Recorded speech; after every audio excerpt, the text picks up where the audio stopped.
Hindi lahat magandang lugar madaling puntahan. Pero minsan yung pinakamahirap na daan, yun pa yung pinakasulit talaga na ma-experience. So after New Year nga, nagpunta kami sa Malico, Pangasinan. Ito ay matatagpuan sa boundary ng Nueva Vizcaya at syempre ng Pangasinan. No? Isa lang tong maliit na barangay, tinatawag na Sagada ng Pangasinan. So marami nagsasabi na posible daw to maging parang Baguio City din ng Pangasinan kapag nag-boom na yung economy nito. Pero as of now, isa pa lang tong maliit na barangay na wala pang mga malls, wala pang ganong establishment. Pero nakikita mo na unti-unti nang nade-develop yung area. So naghanap ka ng bakasyon kung saan hindi kasing dami ng tao ng Baguio City at naghanap ka ng bakasyon kung saan hindi rin ganun kalayo kagaya ng Sagada. Ito na yung perfect place para sa'yo. At kung curious ka malaman ang nagtura ng Malico, Pangasinan kung saan kami nagstay, watch this video till the end at ako nang bahala sa inyo. Pero bago yan, gusto ko muna magpakilala sa inyo. Ako nga pala si Brother Lino, isang content creator, a book author, a public speaker, a real estate consultant, and as of right now, I'm starting my business, a car rental business, and I'm sharing my journey through my playlist. Pwede niyang panoorin dito. So kung gusto mo mag-grow about negosyo, mindset, at mag-explore ng iba't ibang experience na sa buhay, make sure to subscribe to this channel at ako nang bahala sa'yo.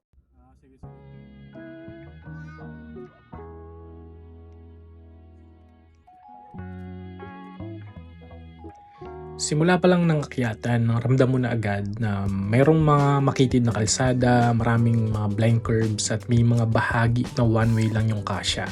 Kasi mayroong mga part na mayroong gumuho tas may ginagawa.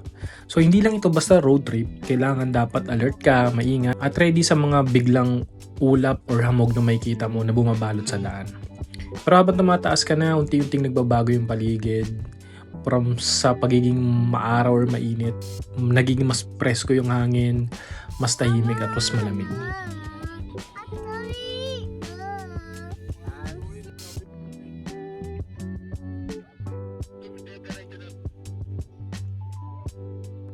Kung plano mong pumunta dito, mas okay yung sasakyan mo is maayos yung kondisyon, yung preno, lalo na kasi paakyat at bababa to. Mas safe din na bumiyahe sa umaga at iwasan yung gabi na pagbiyahe kung first time mo pupunta. At syempre, respeto sa lugar at sa mga lokal, tahimik yung buhay dito kaya tahimik din dapat tayong bumibisita.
Oh, pandog at kalamig.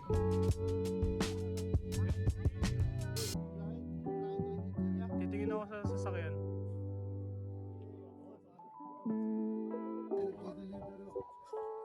Pag yung nabili, napunta. So sa travel namin na to, na-realize ko na hindi lahat ng travel kailangan bongga. No, minsan dapat sapat na yung tahimik na daan, malamig na hangin, at oras na malayo sa ingay ng araw-araw. At para sa amin, yun ang binigay ng Malico.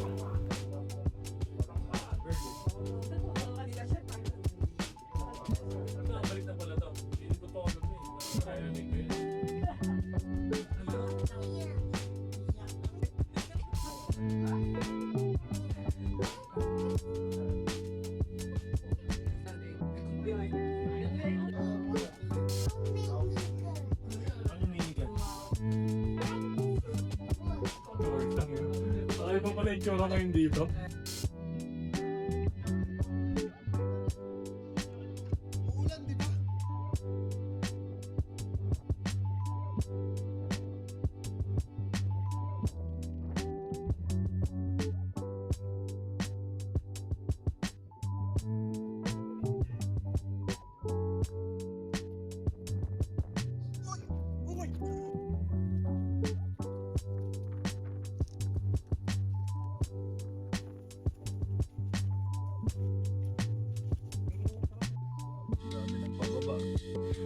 Kung naghahanap ka ng lugar na pwede kang huminga, mag-isip at magpahinga, baka ito na yung sign. Ito ang Maliko, Pangasinan. Daddy,